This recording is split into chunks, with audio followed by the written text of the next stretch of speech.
And among the presenters is our next presenter, actually. And if you're here in the room, maybe you walked around the back and you looked at the posters that tell a little bit about each presenter and show their pictures. And if you stopped by the one that features Mike McQuary, then you were able to see that he is the CEO of Wheego. But of course, if you kept reading on the other side, you would see that he was on the varsity wrestling team at the University of Virginia. Interesting stuff. But I thought what was most interesting, perhaps, is that he managed to get a degree in psychology while missing few, if any, parties along the way. As I get ready to join you in hearing Mike's presentation, I think perhaps good times are, in fact, Mike's muse. And so I'd like for you to join me in welcoming Mike McQuary as he considers, what if gasoline were $5 a gallon? If I achieve my objective this morning, I'm going to make you think, I'll make you laugh a little bit, I'm going to make you a little uncomfortable. And Al, I'm going to start with you as the organizer. Nobody told me I would be following the best of all-star TED videos. I think it's sort of not a very fair thing to do to me, but it's okay. I learned a few things. Please, in the audience, if I don't use grand gestures, just you do one to remind me, because it isn't normally part of my speaking pattern. But I've seen that that's very effective. The other thing that I just learned that's very effective is if I could well up a few tears at the end of my presentation. So to that end, Nick Purdy, at the 16-minute mark, if you would come up here and just kick me as hard as you can right in the nuts.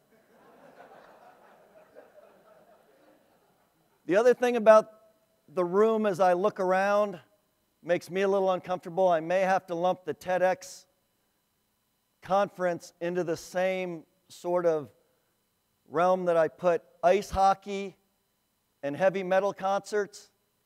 And in true text jargon, it would be W2MWM, which is way too many white men. We're here in Midtown Atlanta. It makes me a little nervous when the demographic of the audience isn't the demographic of my town. However, since we are in Midtown Atlanta, I'm going to start by outing a few people. And I'll start with myself.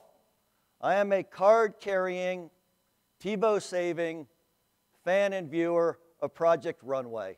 Anybody else out there? Go ahead and come on out. A few of you out there. Well, it's a fashion reality show, and Heidi Klum likes to always come out and say, in fashion, 1 minute you're in, and the next you're out. Well, that's not entirely true, Heidi, because if you look at my outfit today, I think you'll see that I am sporting the Stephen Jobs Fall Speaker Collection of 2009, which looks eerily similar to the same speaker wardrobe that he's worn for the last 20 years. So maybe you're not always out if you stick with the simple black t-shirt. And what he did is he validated for everybody. People are going, what the heck does this have to do with this talk? These are the housekeeping issues. He validated for geeks all over that you don't have to wake up and sweat for an hour being nervous about what you wear to work. You wear a black t-shirt and you're fine. Of course, it did have the unintended consequence of jacking up all sorts of sales for dandruff shampoos across America, but that again is an unintended consequence. The other thing, Al, the W Hotel called and they would like their terribly hip, horribly uncomfortable green chairs back by 6 o'clock.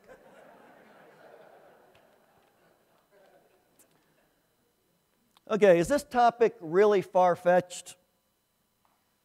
In Atlanta last year, because of some of the pipeline issues with Hurricane Katrina, we had a gas shortage. There were gas lines. You couldn't find gas. People weren't going to work. I talked to my other friends around the U.S. They're like, I don't get it. They couldn't conceive of the fact that we were scrambling around trying to find gas stations that were open so that we could just get to work and do daily everyday errands. And what was really different from this gas crisis versus the one that was back in the 70s was we had instant communication. So it was almost like when you saw an open gas station that actually had gas, you would get online, you would short message your friends, and in minutes, literally, there was a line around the building. And that gas station would be out, and then it would move to another cluster. But as we look at gas prices around the world, boy, that slide looked a lot better on my screen than probably up there. Gas prices around the world, $5 a gallon isn't at all inconceivable versus what gas prices are on a per gallon basis around the world. In fact, at $5 a gallon, you might argue that it's a fairly reasonable price for gasoline. And what I want to talk about is what are going to be the consequences to us in our everyday life if gas goes to $5 a gallon. Put it in perspective, that means when you fill in your average car, it's going to cost you $75 to fill up your tank.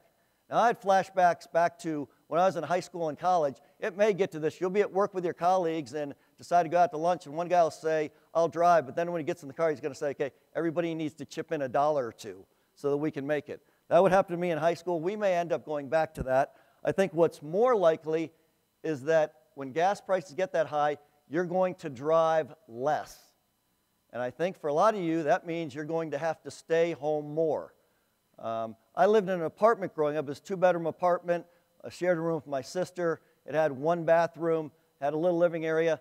Right now I've got 4 kids under the age of 10. We live in a big house. And when I showed one of my daughters the apartment that I grew up in, her first comment is, well, where did you go to get away from each other? And I think we may be back in that realm again when we're spending a lot of time at home with people that are our supposed loved ones, and we're going to have to figure out things to do at home. One of those things is maybe we get back to board games. These are the top 10 best-selling board games ever, and as I look at number 1 on the list, I want to know how in the world can any of us be shocked when we have Enron issues and AIG issues when the number 1 selling board game for kids of all time is Monopoly. And don't look at me like when your brother went to the bathroom and you were playing, you didn't slip a little 20 out of his pile, or you didn't have a little 100 tucked under the board, because I know you did. So don't be quite so indignant when in corporate America we see people doing the same thing and we act absolutely shocked. And don't even get me started with number 3 on the list, risk. I'm not even going to go there. But I don't think we'll probably play board games. Well, we might play video games. The thing that shocked me when I looked at this is the number of video games that are sold and the number of money that that's producing. This is a huge industry. Don't worry about the music industry. Don't worry about some of the other entertainment industries. This industry is probably going to prosper and it's probably going to boom.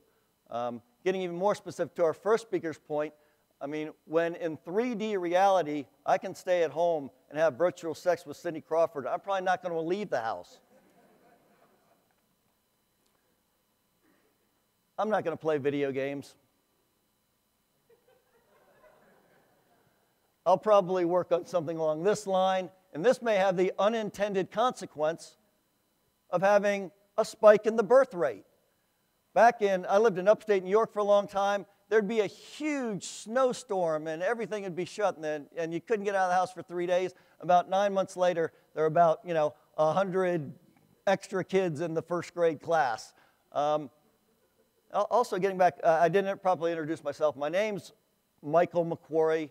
Michael was the most common boy's name given in America for 30-plus years, till finally Jason took us off the list about 5 years ago.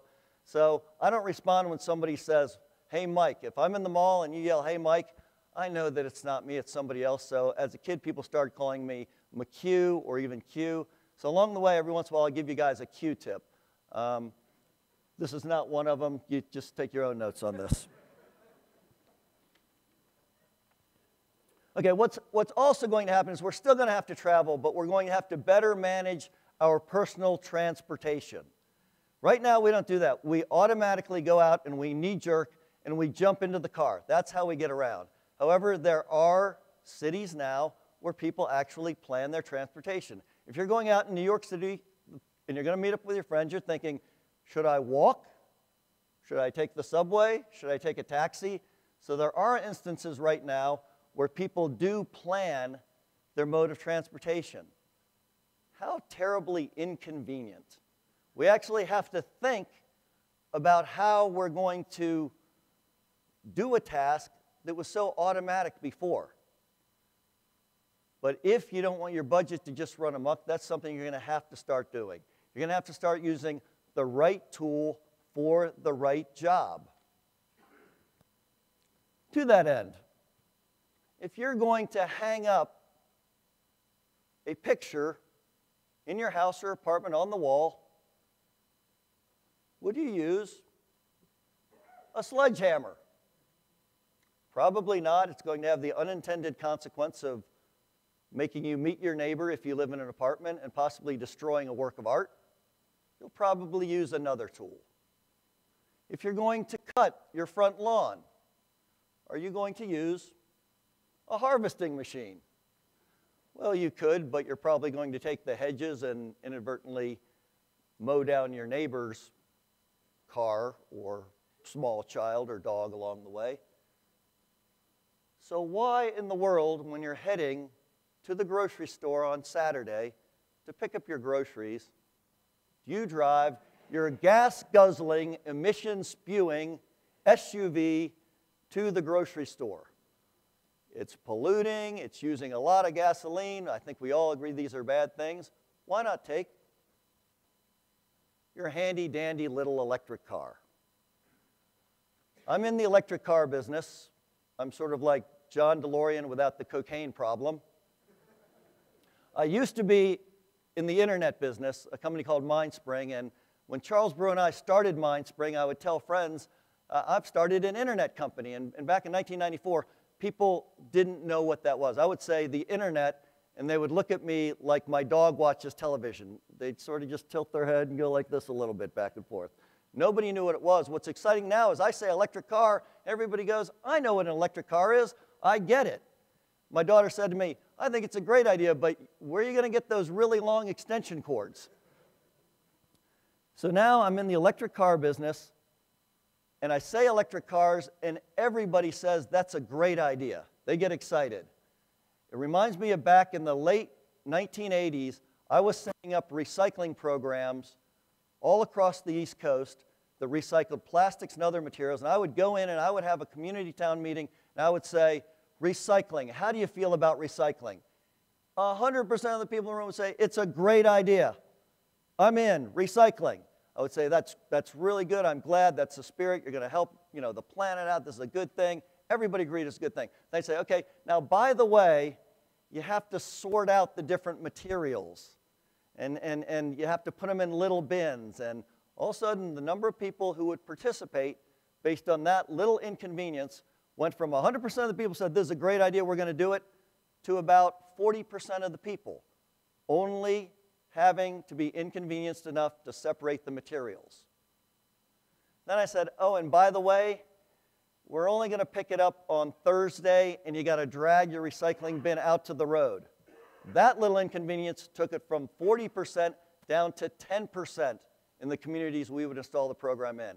And finally, if we said, well, there's no real way to come along and pick it up, you need to come down to the community recycling center we've set up on Saturday and drop off your recyclables there. The participation rate dropped to 1%. This is an idea that everybody universally said is a great idea. Once we made it a little bit inconvenient, the actual participation rate dropped to 1%. When it comes to electric cars, there are a lot of very, very good reasons to drive an electric car. One, as Al Gore pointed out in his video, that was a documentary, thank you. An Inconvenient Truth, we have a climate change, global warming issue. By driving electric cars, we dramatically mitigate that effect. Yes, we still have some coal-burning plants, but in the future, your energy sources are going to come from things like nuclear. A bunch of people cringe. It's going to happen.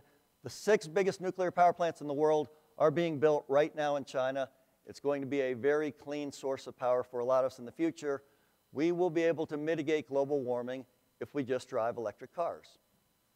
Our foreign policy in the U.S. has been pretty much solely dictated by our dependency on foreign oil. If we could unhook ourselves from that addiction, it would give us a lot of latitude in the way that we act around the world. It's another great reason to do it. From a personal economic perspective, it's a lot less expensive to do it. You will spend a lot less money. You will save a lot more money. You will have money to spend on other things. These are all very good reasons for driving an electric car, and it's why I got involved in trying to build electric cars. However, I know, based on my recycling experience, that if the cars are not affordable, if they're not stylish, if they don't have Bluetooth-enabled dashboards, most of the American public is not going to be interested in driving these cars. It's just not going to happen.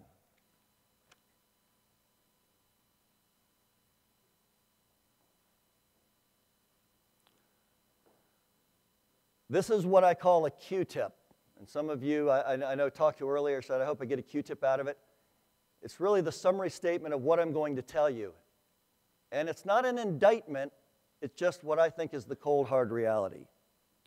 The real inconvenient truth is that most Americans will only do the right thing if it is not too inconvenient. And your own personal self-interest, saving a few dollars, is the primary motivator of people doing things. It's your pocket, not the planet, that is going to push some of you into doing what universally most people would consider the right thing. So I challenge you to look past the inconvenience of driving an electric car. The fact that it doesn't go 100 miles on a charge right now. The fact that you do have to plan your trips a little bit. You'll still have another car to go to grandma's house that's 200 miles away for Thanksgiving. But for little trips around town, an electric car is absolutely the right tool for the right job. And I challenge all of you not to be too inconvenienced and do the right thing. Now, Nick, if you'll come up, we can end the ceremony properly, and I'll draw a few tears. Thank you, everybody, for your time.